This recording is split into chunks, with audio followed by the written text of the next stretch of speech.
Hey, welcome to One Verse. My name is Matt. So glad that you joined us today.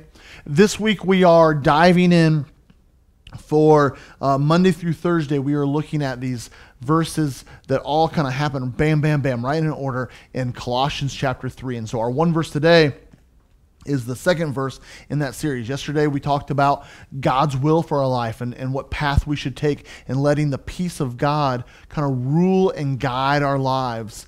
That if we have peace about something, even if we're uncertain, that he would carry us along and show us the path. Well, today, as we talked about what path we should be on, now we want to find out, well, how should we live once we're on that path? As we go throughout our lives, how should we live? And that's Colossians chapter 3, verse 16 says, "Let the message of Christ dwell among you richly, as you teach and admonish one another with all wisdom through psalms and hymns and songs of the Spirit, singing to God with gratitudes in your heart."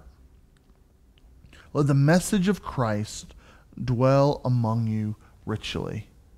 That this message, that this word, that this gospel, that God's word, that this Bible would be in your heart. And first of all, to do that, you have to dive in. That's why I hope that you follow these one verse videos or this podcast every day. Not because I'm so great.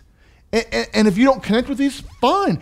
Go find something that works for you. My goal here is not in making Matt McCarrick's name great. No, my goal here is to make Jesus and his name great, and that you would have the easiest possible way to dive into God's word every day of your life. And life is so busy. If I can get you just to do that for 2, 3, 4 minutes a day, then I think that's a lot better than nothing at all. That's why I do this. I do it because of Colossians 3:16, where it says that not only would you let the message of Christ dwell among you, but you would teach and admonish one another. That's what I'm doing here. I'm trying to teach you, and I would love for you to help teach me back. Leave comments. I don't know it all. Teach me stuff. Post questions. Let's have a conversation. That's what faith is all about. And then finally, he talks about music and psalms, but what I pull from that, live a life of worship.